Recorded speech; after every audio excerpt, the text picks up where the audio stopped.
A battle between brothers. A fight that continues to get better as events progress through the JJK manga.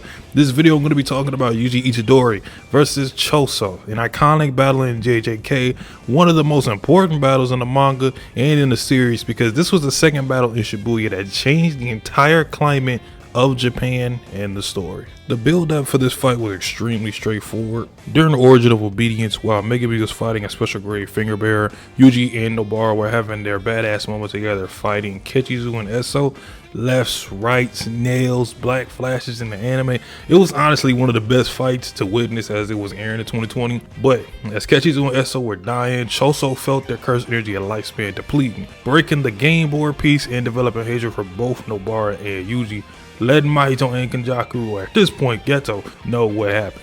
During and after the fight, Yuji and Nobara both realized the Blood Brothers were not being exercised but leaking actual blood and dying.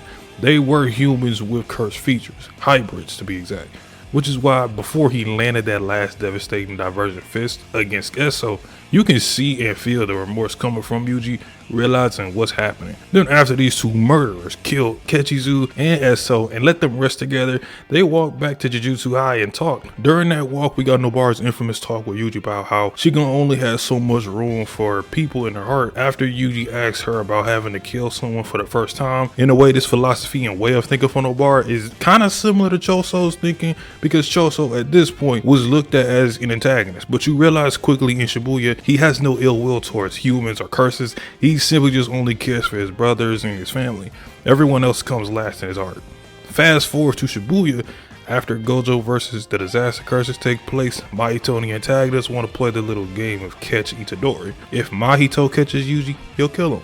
If Choso catches Yuji, he will kill him. And if Jogo, Hanami, and Dagon catch him, they'll have him hostage so they can spawn Sukuna, and clearly Choso won this game. And it's on sight as soon as Choso locks eyes with Yuji, building up his blood with convergence and launching a piercing blood, one of my favorite attacks in the series. But Yuji's durability is on a whole different level at this point. He's regularly blocking these, using both his arms, but the force of piercing blood is still intense.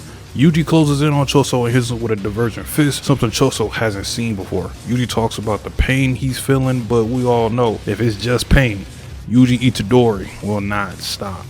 One of the defining traits with Yuji's character is his empathy for the things he's done. When Choso asks what his brother's final words were, Yuji said that they didn't say anything, but they did cry.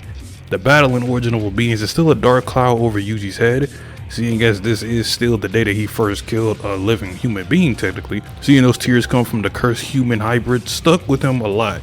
And even then, realizing the bodies they inhabited were random innocent civilians sucks. And the Blood Brothers were just pawns in Geto's scheme, but this is only amplifying the vengeance that Choso has set out, with a battle cry for his younger brothers to watch their older sibling. He launches another conversion supply, piercing blood, but in one of the most impressive feats by Yuji, knowing this attack was going straight forward is ridiculously fast. He has a 50-50 chance of dodge, so he lightly jumps to dictate the timing and parries it just across his face. This is how Yuji gets that signature scar for a while. We're back to throwing hands as Yuji gets close, but Kashima launches his ultimate technique, Supernova. As Yuji was closing the distance, he suddenly let out these blood bubbles or little orbs, which started up Supernova, a buckshot explosion of convergence blood, which also leaves Yuji's hoodie with a big hole in the back of it. I wonder what that was used for. And Yuji's blood edge to create a knife and stabs Yuji's feet. I think it's safe to say that Choso has a top 5 bag at JJK. Let me know if you agree with the blood manipulation. And with the blood in his foot, Yuji still roundhouse kicks him and boots him off. With all these great fighting games coming out though, I'm praying to God that Curse Clash is decent after seeing something like this. By the time this hasn't been animated by the way, so let's hope Mappa delivered on this. After a piercing blood fake out, Choso with flowing red scale buffs himself and he gives Yuji a nasty combo and open fist slams him into the fucking wall and pushes him back again with piercing blood. And look at Yuji, man, still standing, showing off that strength and durability. But Choso is still very strong in himself, a blood manipulating master. Oh, and Mikamaru is here too for a limited time for coaching Yuji on blood manipulation and lets him know it's time to go to the bathroom, as it should be an environmental advantage for Yuji to bring Choso down to Yuji's level.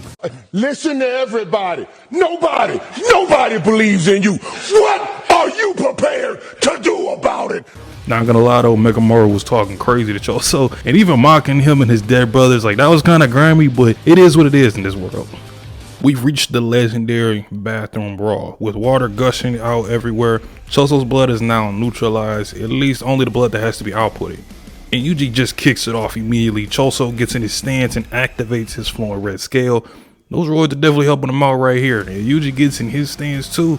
And all he knows now is that Choso is on his turf now. This is just going to be a straight hand-to-hand fight. And take a minute to just look at this. Look at this great artwork. Some of my favorite panels from JujutsuKaisen is all in this fight. And of course, we all know by now the Raid 2 reference with the kitchen fight. I have not seen the whole movie. I will at some point. But at least that fight though, that fight was hard. They parry each other's strikes back and forth until Yuji lands a jump kick. Choso with the big brain play and closes a wad of blood in his fist to keep it from getting wet and hits Yuji with blood meteorite and pierces Yuji's liver. Boy, those liver shots just bite you in the ass, don't they? But Yuji remains solid and bears the pain to continue fighting. In a panel that shows more characterization in his current headspace at this point, he understands his role, clearing his mind of distractions and turning fear into cursed energy, showing how selfless Yuji is. It doesn't matter if it's him who wants to be the grand hero who saves and frees Gojo, but he needs to create a path for at least everybody else to move on, even if it means dying to take down Choso.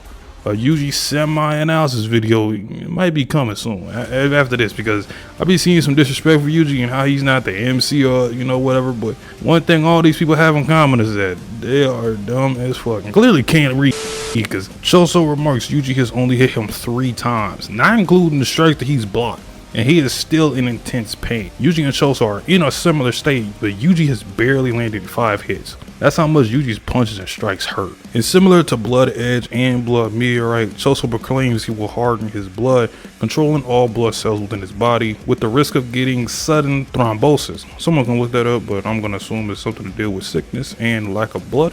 However, Yuji was still the bigger threat. The final fist fight commenced. Itadori parries a right hook and dodges the low sweep and goes into the bathroom stall. And I kid you not, he went into his wrestling bag here, lands an Okada style drop kick and kicks the door down into Choso and hits a freaking Hurricane Rana on Choso, and he pretty much creates an opener for himself. Choso staggered and Yuji lands a left body blow, but this spelled the end sadly. Choso hardened that side of his body at the very last second, nullifying the damage. An overhead smashes Yuji's shoulder, breaking his shoulder and just leaving him with a hole, and gut checks him into the wall. This spells the end of the blood-infused battle in Shibuya. After the battle though is arguably the best part of this entire conflict. Before the big reveal, Choso does have a little bit of a bar. When you get to the other side, be sure to ask for my brother's forgiveness. Choso gets these memory inflictions right as he says this before attempting to kill Yuji. And remember, Choso can feel when his brothers are in pain or near the verge of death. So these memories more than likely were triggered because of this. Here's another manga spoiler. So with Yuji officially being a half brother to Choso, over the story Choso has a growing brother dynamic with Yuji, going from Yuji thinking Choso is weird to accepting Choso as his Aniki. While Yuji is growing with this cog mentality he has that he will eventually overcome, and of course develop into a stronger sorcerer with scary potential. He was titled even Demon God by Choso, and there's clearly evidence that Yuji is going to have some interesting ability to combat some of the stronger antagonists. While Choso was soon to develop even further as a character by displaying how much his brothers and his family mean to him, wishing for Yuji and the rest of his brothers to be able to live normal lives after all that Kenjaku has put them through. Cruel fate that they had no control over, where curses and humans cross paths. Currently, these two have one of my favorite pairings and dynamics in the current story. Hopefully we get one more team up between these two. Although I don't think it will happen, I think a Yuji Choso versus Kenjaku interaction at the least would be pretty cool. The two curse hybrids had a monumental battle not only in Shibuya but JJK, because after this battle, true chaos reigned.